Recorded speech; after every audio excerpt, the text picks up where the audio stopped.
اعوذ باللہ من الشیطان الرجیم بسم اللہ الرحمن الرحیم boys higher secondary school Kupwara جماعت 11ویں مضمون اردو موضوع گدڑی کا لال نور خان مشقی آج ہم مشقی سوال کریں گے 11ویں جماعت کے طالب علموں السلام علیکم۔ آج ہم نے سوال نمبر 4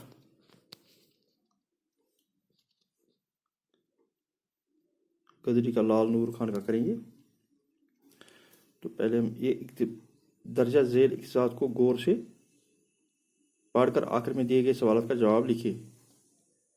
لارڈ کرزن جب قلعہ کے اوپری حصار پر گئے تو وہاں سستانے کے لیے کرسی پر بیٹھ گئے اور جیب سے سگریٹ دان نکال کر سلگایا ہی تھا کہ یہ فوجی سلامی کر کے آگے بڑھے اور کہا یہاں سگریٹ پینے کی اجازت نہیں ہے۔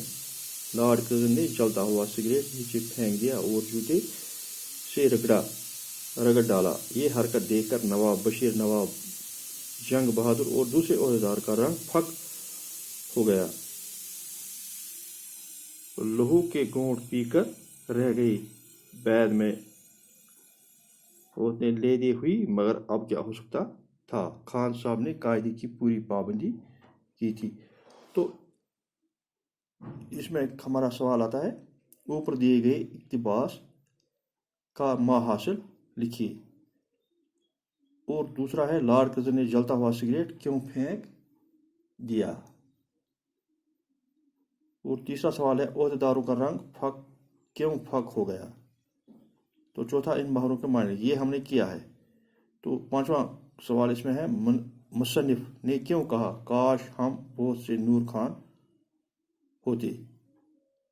تو اس کا دوسرا پارٹ ہے اچھا انسان ہونے کے لیے غریب اور امیر کا کوئی فرق نہیں ہے۔ تو پہلے ہم کریں گے اوپر دیے گئے اقتباس کا ما حاصل لکھیے، پہلے یہ لکھیں گے ہم۔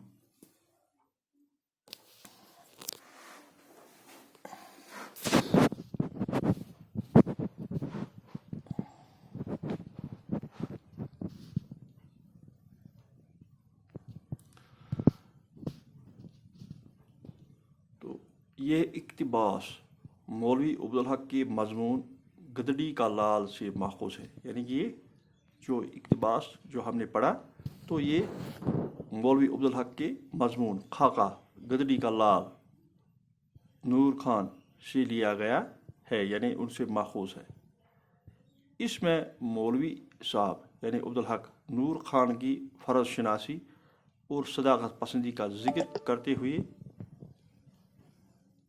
لکھتے ہیں کہ جب وائسرائے ہند لارڈ کرزن دولت آباد کے قلعے کے اوپری حصار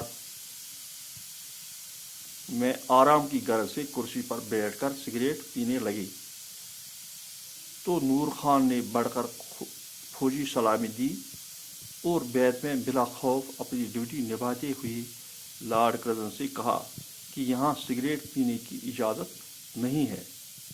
تو لارڈ کرزن نے جلتا ہوا سگریٹ جوتے سے رگڑ کر بجھا دیا۔ نور خان کی یہ حرکت دیکھ کر عہدیداروں کا رنگ پھک ہو گیا، وہ پریشان ہو گئے۔ تو اس میں اس بات کا ذکر کیا گیا ہے کہ جب وائسرائے ہند قلعے کے اوپری حصے میں آرام کرنے چلے گئے تو انہوں نے سگریٹ سلگا دیا، تو نور خان نے بڑھ کر فوجی سلامی دی اور بعد میں بلا خوف جھجک وائسرائے ہند سے کہا کہ یہاں سگریٹ پینا منع ہے۔ تو لارڈ کرزن نے اپنا جلتا ہوا سگریٹ نیچے پھینک دیا اور جوتے سے اس کو بجھا دیا، مسل ڈالا۔ تو جو اس کے ساتھ دیگر عہدیداران تھے تو ان کا رنگ پھک ہو گیا، وہ پریشان ہو گئے۔ تو ایسا نور خان کو نہیں کرنا چاہیے تھا، اس کو سگریٹ پینے دینا چاہیے۔ تو نمبر 5 اس کا کوشچن آتا ہے مصنف نے کیوں کہا کاش ہم میں سے بہت نور خان ہوتے۔ تو اس کا جواب ہے نور خان ایک ایماندار، سچائی پسند اور کول کا پکا انسان تھا، یعنی کہ نور خان ایک ایماندار، سچائی پسند اور کول کا پکا انسان تھا، جو آپ نے پہلے اس سبق میں بھی پڑھا کہ نور خان کس طرح کا انسان تھا۔ ایسے انسان کسی قوم یا ملک کا اثاثہ ہوتے ہیں، تو نور خان جیسے لوگ کسی قوم کا اثاثہ ہوتے ہیں۔ मौलवी साहब ख्वाहिश करते हैं कि हमारे मुल्क में नूर खान जैसे बहुत लोग होते तो मुल्क बहुत तरक्की करता। तो इसमें नूर खान के बारे में मौलवी अब्दुल हक ने लिखा है कि इसी वजह से लिखा, काश हम में से बहुत नूर खान, वो ख्वाहिश करते हैं कि नूर खान जैसे लोग बहुत इस मुल्क में होते तो वो मुल्क बहुत तरक्की करता। तो उसके बाद, अच्छा इंसान होने में गरीब और अमीर का कोई फ़र्क नहीं होता। तो उसका जवाब है, अच्छा इंसान होने में गरीब और अमीर का कोई फ़र्क नहीं होता, क्योंकि इंसान का बेहतरीन मुताला इंसान ही कर सकता है। दुनियादारी के लिहाज से नूर खान एक गरीब सिपाही था, लेकिन अपने अच्छे किरदार, रास्तबाज और फर्शनास होने की वजह से सब लोगों में मकबूल था। इसकी ज़िंदगी हमारे लिए सबक आमूज़ है। तो इससे हमें पता चलता है कि अच्छा इंसान होने में अमीर गरीब का कोई फ़र्क नहीं होता।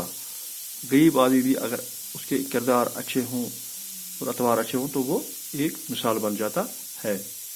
तो इसके बाद एक और सवाल आता है, इसमें हमें खाली जगहों को पूरा करना है।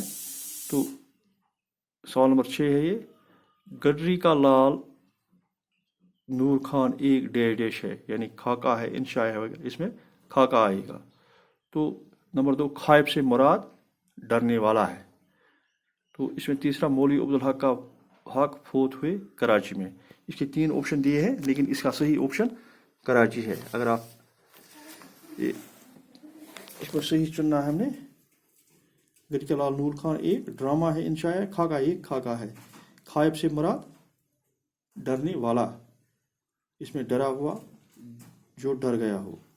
तो तीसरा है इसमें, मौलवी अब्दुल हक फौत हुए श्रीनगर में, दिल्ली में, कराची में। इसका सही जवाब कराची है। तो इसके बाद हुर्फ आता है। अगर आप पेज नंबर 86 निकालिए तो हुर्फ के बारे में आपको जानकारी देंगे।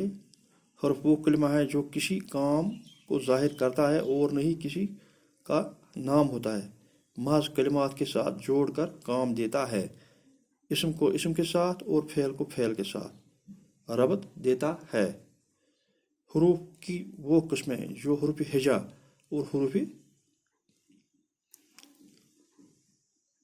मानवी, हुरूफ हिजा लफ्ज़ों की बनावट में काम आते हैं। उससे अलिफ से ये तक सब हुरूफ हिजा है, यानी कि अलिफ जो ये तक है उसको हुरूफ हिजा कहते हैं। तो हुरूफ मानवी के खास मकसद के लिए हैं, मतलब हुरूफ जार, हुरूफ मानवी हैं। तो जो किसी इसम को दूसरे इसम के साथ या इसम को फ़ेल के साथ रबत देते हैं, मिलाते हैं। जिन इसमों के बाद हुरूफ जार वाक़ा होते हैं उनको मजरूर कहते हैं। मसलन मैं, पर, तक, से, ता, अंदर, को, पास के बाद, तो उनको हुरूफ कहते हैं।